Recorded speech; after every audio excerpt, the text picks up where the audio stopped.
धनिया करे ना हमसे जिक्रिया गे, करे ना हमसे जिक्रिया गे। काहेला मुँहमा फुलावे गे धनिया करे ना हमसे जिक्रिया गे। लखीसरैया से किन के ले आदेम सोना के सिकरिया गे। लखीसरैया से किन के ले आदेम सोना के सिकरिया गे।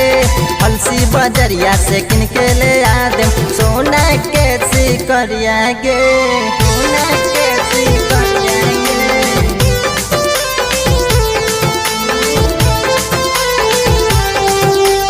सोना के सिकरिया गे।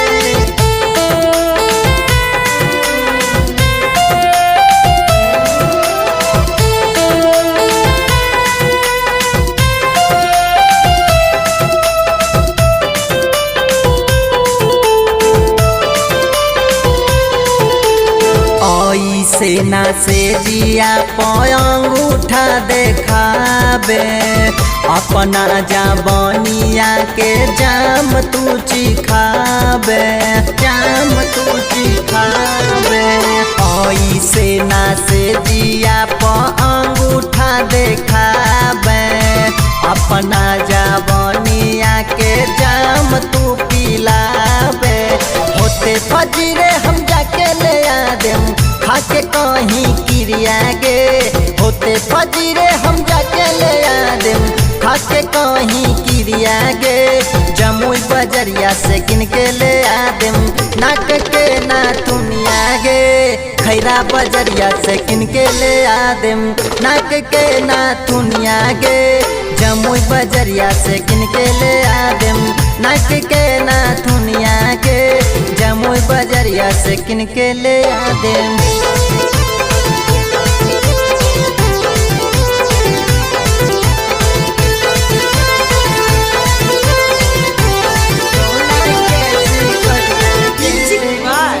अमित गुप्ता।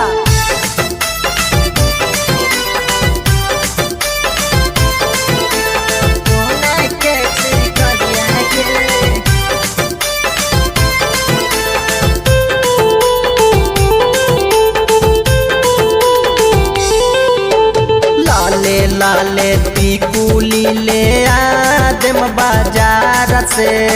छव जानी धारा काम करे दाना प्यार से, करे दाना प्यार से।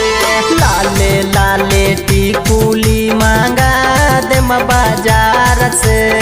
छव जानी धारा काम करे दाना प्यार से। कुकू उजाला से कह के मंगा देम लाल रंग के सड़िया गे। गुलशन राजब से कह के मंगा देम लाल रंग के सड़िया गे। अलीगंज से किन के ले आदेम सोना के सिकरिया गे। सिकंदरा से किन के ले आदेम सोना के सिकरिया गे। शेखपुरा से किन के ले आदेम नाक के नाथुन